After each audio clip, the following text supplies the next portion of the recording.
Sky ഡൈനിങ്ങിൽ വിനോദസഞ്ചാരികൾ കുടുങ്ങി. ഇടുക്കി ആനച്ചാലിലാണ് സംഭവം ഉണ്ടായിട്ടുള്ളത്. 2ഉം 4ഉം വയസ്സുള്ള കുഞ്ഞുങ്ങളടക്കം 5 പേരാണ് കുടുങ്ങിക്കിടക്കുന്നത്.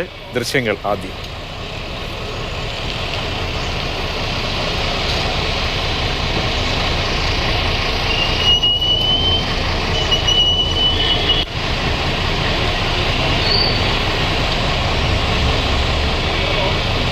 ജെയിനുണ്ട് വിവരങ്ങൾ നൽകാൻ. ജെയിൻ, എങ്ങനെയാണിത് സംഭവിച്ചത്?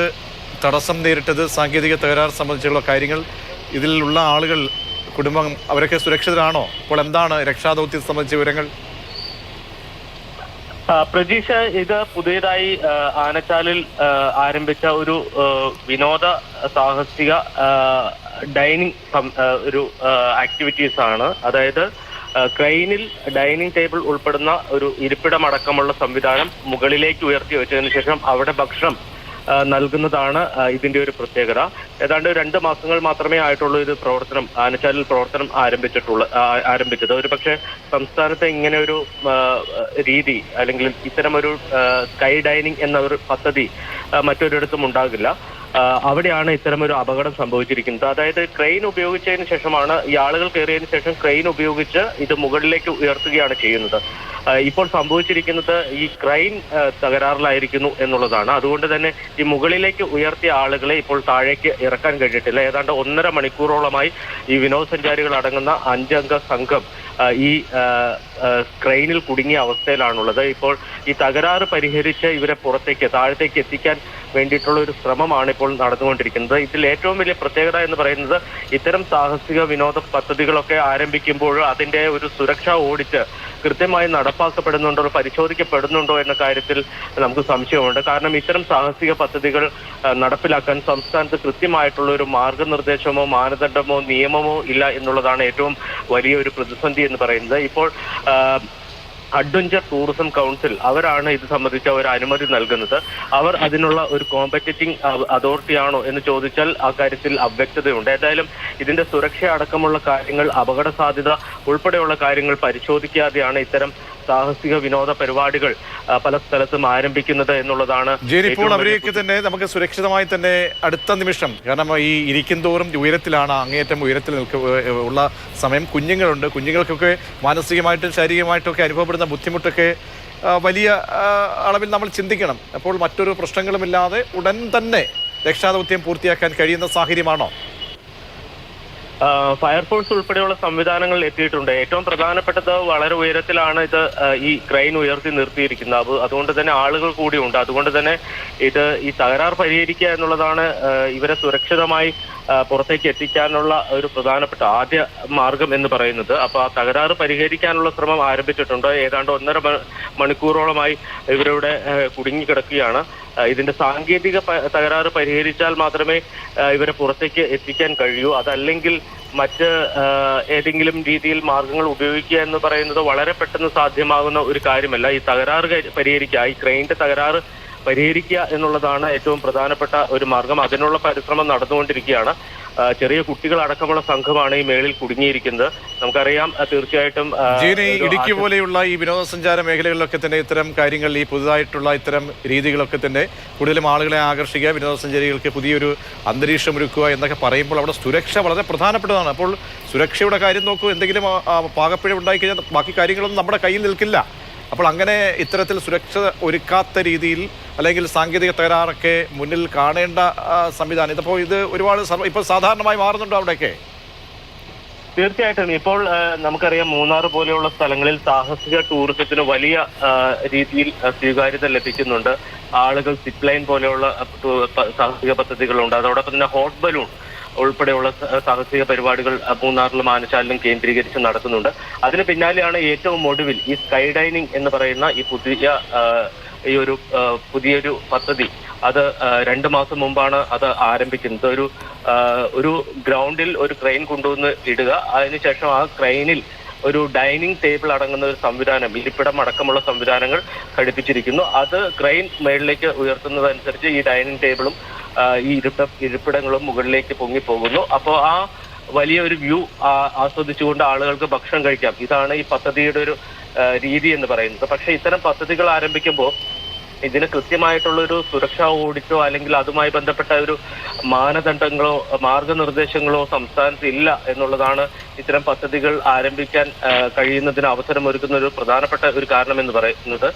കൃത്യമായിട്ടുള്ള ഒരു സുരക്ഷാ ഓഡിറ്റ് ആവശ്യമാണ്. കാരണം ഇത്തരം സാഹസിക പരിപാടികൾ നമുക്ക് ടൂറിസം മേഖലയിൽ വേണം. പക്ഷേ അതിന് കൃത്യമായിട്ടുള്ള ഒരു സുരക്ഷാ ഓഡിറ്റും അതിന്റെ സുരക്ഷാ പരിശോധനയും മാനദണ്ഡങ്ങളും ആവശ്യമാണ്. എവിടെയൊക്കെ എന്തൊക്കെ പദ്ധതികളാണ് ഇല്ലാതെയാണ് ഇത്തരം പദ്ധതികൾക്കൊക്കെ അനുമതി നൽകുന്നത് എന്നുള്ളതാണ്. നിയമമില്ല എന്നതുകൊണ്ട് ഇത്തരം പദ്ധതികൾക്കെതിരെ നടപടി സ്വീകരിക്കാൻ കഴിയുന്നില്ല. ജീൻ, അവിടെ കുടുങ്ങിയ കുട്ടികളടക്കമുള്ളവരുമായി താഴെയുള്ളവർക്ക് ഈ രക്ഷാദൗത്യത്തിൽ ഏർപ്പെട്ടിരിക്കുന്നവർക്കൊക്കെ ആശയവിനിമയം നടത്താൻ കഴിഞ്ഞോ? തീർച്ചയായിട്ടും അവര് സംസാരിക്കാൻ കഴിയുന്നുണ്ട്. ആളുകൾ, അതിൽ മുതിർന്ന ആളുകളുണ്ട്, അവരുമായിട്ട് സംസാരിക്കാൻ കഴിയുന്നുണ്ട്. അവരെ വളരെ പെട്ടെന്ന് ഈ തകരാറ് പരിഹരിച്ച് പുറത്തേക്ക് എത്തിക്കാൻ കഴിയും, അല്ലെങ്കിൽ അതിനുള്ള ശ്രമം നടത്തിക്കൊണ്ടിരിക്കുക എന്ന കാര്യം അവരെ ബോധ്യപ്പെടുത്തിയിട്ടുണ്ട്. ആശങ്കപ്പെട്ട ഇത്തരം ഒരു സാഹചര്യത്തിൽ ഭയപ്പെട്ട് പോകാതിരിക്കുക എന്നുള്ളതാണ് ഏറ്റവും പ്രധാനപ്പെട്ട കാര്യം. അതുകൊണ്ട് അവർ സുരക്ഷിതരാണ് എന്ന കാര്യം അവരെ ബോധ്യപ്പെടുത്താനുള്ള ഒരു ശ്രമമാണ് ഇപ്പോൾ നടത്തിക്കൊണ്ടിരിക്കുന്നത്. പക്ഷേ ഇപ്പോഴും 1.5 മണിക്കൂർ പിന്നിടുകയാണ്. സ്വാഭാവികമായും ആശങ്ക ആളുകളെ സംബന്ധിച്ചുണ്ടാകും. പ്രത്യേകിച്ച് ചെറിയ കുട്ടികൾ അടക്കമുള്ളവരുണ്ട്. അപ്പോൾ അവരെ സുരക്ഷിതമായി താഴേക്ക് എത്തിക്കാനുള്ള ഒരു ശ്രമം അത് പുരോഗമിച്ചുകൊണ്ടിരിക്കുകയാണ്. അപ്പം ഈ തകരാറ് പരിഹരിക്കുക, ഈ ക്രെയിനിന്റെ തകരാറ് ഹൈഡ്രോളിക്കുമായി ബന്ധപ്പെട്ട എന്തെങ്കിലും പ്രശ്നമായിരിക്കാം ഈ ക്രെയിൻ സ്റ്റക്കായി പോകാനുള്ള ഒരു കാരണം എന്നുള്ളതാണ് തോന്നുന്നത്. അതിപ്പോ സാങ്കേതികമായി അത്തരം കാര്യങ്ങൾ പരിശോധിച്ചതിന് ശേഷം മാത്രമേ നമുക്കതിനകത്ത് എന്തെങ്കിലും പറയാൻ കഴിയൂ. എന്തായാലും ഈ തകരാറ് പരിഹരിക്കാനുള്ള ഒരു ശ്രമം ആരംഭിച്ചിട്ടുമുണ്ട്. ഇപ്പോൾ 1.5 മണിക്കൂറായി നടക്കുന്നു. ഇപ്പോൾ ഫയർഫോഴ്സിനൊന്നും നേരിട്ട് ഇടപെട്ട് ഉയരത്തിൽ നിന്ന് ഇത്ര ആളുകളെ താഴെ ഇറക്കുക എന്ന് പറയുന്നത് പ്രായോഗികമായി നടപ്പിലാക്കാൻ കഴിയുന്ന ഒന്നല്ല. അപ്പൊ അതുകൊണ്ട് ഈ ക്രെയിൻ താഴേക്ക് ഇറക്കുക, ക്രെയിൻ താഴ്ത്തുക എന്നുള്ളതാണ് ഒരു ഏക മാർഗം എന്ന് പറയുന്നത്. അതിനു വേണ്ടിയിട്ടുള്ള ശ്രമം ആരംഭിച്ചിട്ടുമുണ്ട്. സുജീഷ്, ഈ അവസ്ഥയിൽ എല്ലാ സാങ്കേതിക സംവിധാനങ്ങൾ ഈ സാങ്കേതിക പ്രശ്നം എന്താണ് എന്ന് അറിയാൻ കഴിഞ്ഞിട്ടുണ്ടോ? അത് കണ്ട് ഉള്ള സംവിധാനങ്ങൾ അല്ലെങ്കിൽ കൂടുതലായി മറ്റെന്തെങ്കിലും മാർഗങ്ങൾ, സാങ്കേതിക സംവിധാനങ്ങളൊക്കെ വിളിച്ചു വരുത്തേണ്ട അവസ്ഥ അങ്ങനെ എന്തെങ്കിലും ഉണ്ടോ? ഈ ക്രെയിനിന്റെ ഹൈഡ്രോളിക്കുമായി ബന്ധപ്പെട്ട പ്രശ്നങ്ങളാണ് ഈ തകരാറിന് കാരണം എന്നുള്ളതാണ് മനസ്സിലാക്കുന്നത്. ഇത് മുകളിലേക്ക് ഉയർത്താൻ കഴിഞ്ഞിരുന്നു, അതിനുശേഷം പിന്നീട് താഴ്ത്താൻ കഴിയുന്നില്ല എന്നുള്ളതാണ് ഒരു പ്രതിസന്ധി. അപ്പൊ അത് പരിഹരിക്കാൻ സാങ്കേതിക വിദഗ്ധരടക്കം അതിന് വൈദഗ്ധ്യമുള്ള ആളുകൾ ആവശ്യമാണ്. പ്രത്യേകിച്ച് ഒരു വലിയ ക്രെയിനാണ്. സാധാരണ നമ്മൾ ഉപയോഗിക്കുന്ന ചെറിയ ക്രെയിനല്ല, വലിയ ക്രെയിനാണ്. അപ്പൊ അത് ആ ഹൈഡ്രോളിക് അവിടെ വെച്ച് തന്നെ ഹൈഡ്രോളിക്കിന് ഉണ്ടായ പ്രശ്നം അത് അവിടെ വെച്ച് തന്നെ പരിഹരിക്കാൻ കഴിയുമോ എന്നുള്ളതാണ് പ്രധാനമായിട്ടും നോക്കുന്നത്. അപ്പൊ അവിടെ വെച്ച് പരിഹരിക്കാൻ കഴിയുകയാണെങ്കിൽ അധികം വൈകാതെ ഇവർ താഴത്തേക്ക് ഇറക്കാൻ കഴിയും എന്നാണ് പ്രതീക്ഷിക്കുന്നത്. പക്ഷേ ഇത് കൂടുതൽ സാങ്കേതിക പ്രശ്നങ്ങൾ ഉണ്ടെങ്കിൽ അത് തീർച്ചയായിട്ടും ഒരു പ്രതിസന്ധിയായി മാറും. ജെയിൻ പറഞ്ഞതുപോലെ തന്നെ അവിടെ പാനിക്കാകാതിരിക്കുക, അവരെ ആശയവിനിമയം നടത്തി മറ്റ് സപ്പോർട്ടുകൾ ഇപ്പോൾ നൽകുക എന്നുള്ളതാണ് ഇപ്പോഴത്തെ സമയത്ത് ഏറ്റവും വേണ്ടത്. അപ്പോൾ അങ്ങനെയൊക്കെ മാനസികമായിട്ടൊരു ആശങ്കയില്ലാത്ത അവസ്ഥയിലാണോ ഇപ്പോൾ ഈ കുടുംബമുള്ളത്? അവര് സുരക്ഷിതരാണ് എന്ന് ബോധ്യപ്പെടുത്താൻ ശ്രമം നടത്തുന്നുണ്ട്. പക്ഷെ നമുക്കറിയാലോ, ആളുകൾ അത്രയും ഉയരത്തിൽ ഒരു ക്രെയിനിന് മുകളിൽ ഇരിക്കുകയാണ് മണിക്കൂറുകളായി. അത് താഴത്തേക്ക് ഇറങ്ങാൻ കഴിയുന്നില്ല. തീർച്ചയായിട്ടും എത്ര നമ്മൾ അവരെ ആത്മവിശ്വാസം നൽകാൻ ശ്രമിച്ചാലും തീർച്ചയായിട്ടും ആശങ്ക എന്ന് പറയുന്നത് ഉണ്ടാകും. പ്രത്യേകിച്ച് ചെറിയ കുട്ടികൾ അടക്കമുള്ളവരുണ്ട്.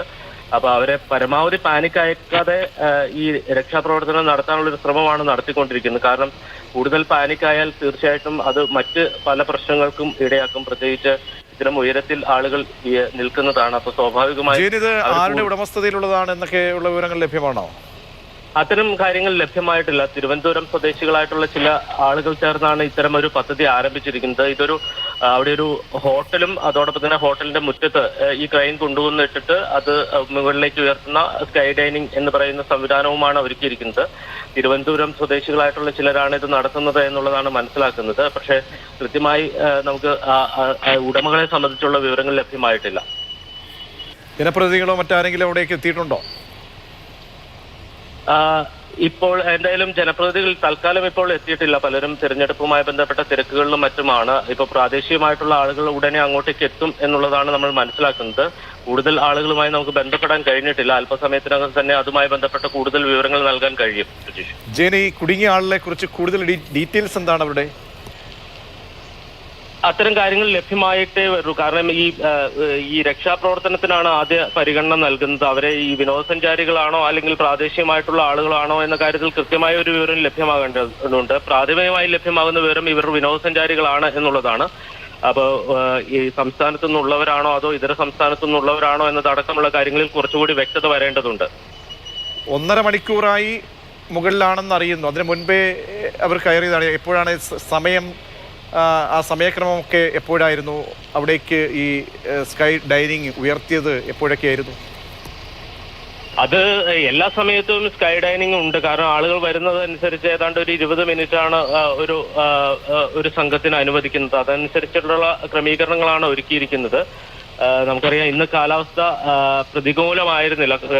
ലോ റേഞ്ചിലൊന്നും മഴയുണ്ടായിരുന്നില്ല. സ്വാഭാവികമായും വിനോദസഞ്ചാരികൾ എത്തുന്നതനുസരിച്ച് ഈ സ്കൈ ഡൈനിങ് അവിടെ ഉണ്ടാകാനാണ് സാധ്യത. പ്രത്യേകിച്ച് 2 ദിവസം ശനിയും ഞായറുമാണ്. അപ്പോൾ സ്വാഭാവികമായും കൂടുതൽ വിനോദസഞ്ചാരികൾ വരുന്ന ഒരു സമയമാണ്. അതുകൊണ്ട് തന്നെ എല്ലാ സമയത്തും ഡൈനിങ് ഉണ്ട്.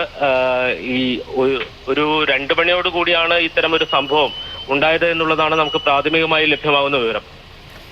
അതായത് ജെയിൻ, ഇവിടെ സാങ്കേതിക തകരാറൊക്കെ ഉണ്ടോ അല്ലെങ്കിൽ അങ്ങനെ സംഭവിക്കുമോ എന്നൊക്കെ നേരത്തെയൊക്കെ തന്നെ ചെക്ക് ചെയ്യണം.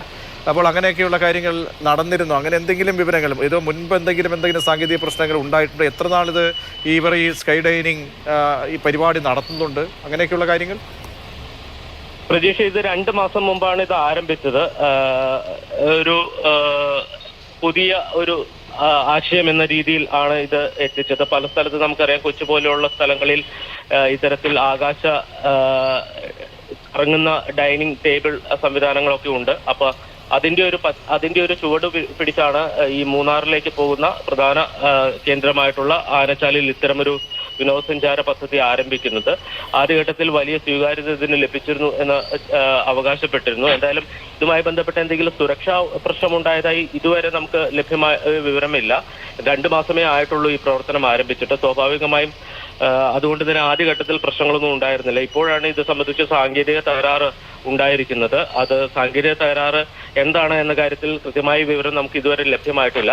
ഈ ഹൈഡ്രോളിക് സംവിധാനത്തിലുണ്ടായ തകരാറാണ് എന്നുള്ളതാണ് പ്രാഥമികമായി കരുതുന്നത്. അത് പരിഹരിക്കാനുള്ള ശ്രമം ആരംഭിച്ചിട്ടുണ്ട്. പ്രതീക്ഷ, ഈ സേഫ്റ്റി ഓഡിറ്റ് വളരെ പ്രധാനപ്പെട്ടതായി മാറുകയാണ് അല്ലേ ജീൻ? കാരണം ഇതുപോലെ ആകാശ വിസ്മയങ്ങൾ പല രീതിയിൽ പലയിടത്തും പല ജില്ലകളിലും ഈ ടൂറിസ്റ്റ് കേന്ദ്രങ്ങളിലൊക്കെ ഒരുക്കുന്നുണ്ട്. അപ്പോൾ അവിടെ ഒരുക്കുമ്പോൾ ഇതിൻ്റെ കപ്പാസിറ്റി, ഇതിൻ്റെ സേഫ്റ്റി ഇതൊക്കെ ചെക്ക് ചെയ്ത് പോയേ പറ്റുള്ളൂ. കാരണം ഇത് എന്തെങ്കിലും ഒരു അടിയന്തര സാഹചര്യം വന്നു കഴിഞ്ഞാൽ രക്ഷാമാർഗങ്ങൾ, അത് ഉടനടി എത്തിക്കാനുള്ള ബുദ്ധിമുട്ടുകൾ, ഇതൊക്കെ വലിയ വെല്ലുവിളിയാണല്ലേ?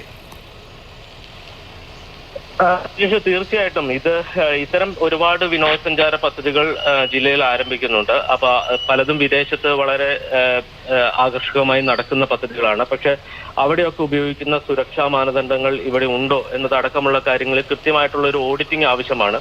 പക്ഷെ അത് പരിശോധിക്കുന്നതിനുള്ള സംവിധാനം നമുക്ക് ഇപ്പോൾ നിലവിലില്ല എന്നുള്ളതാണ് പ്രതിസന്ധി. കാലം മാറുന്നതിനനുസരിച്ച് ഇതുമായി ബന്ധപ്പെട്ട ഈ നിയമങ്ങൾ കൂടി പരിഷ്കരിക്കേണ്ടതുണ്ട്. പക്ഷെ അത് കാലാകാലങ്ങളിൽ പരിഷ്കരിക്കപ്പെടുന്നില്ല.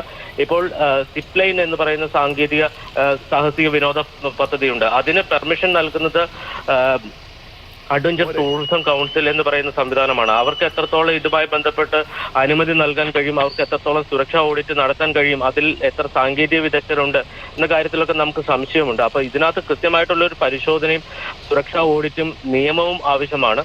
പക്ഷെ അത്തരമൊന്നും ഇല്ല എന്നുള്ളതാണ്. അതില്ലാത്തത് കൊണ്ട് തന്നെ ഇവരെ ഒന്നും നിയമം മൂലം തടയാനും കഴിയുന്നില്ല എന്നുള്ളതാണ് ഒരു പ്രതിസന്ധി.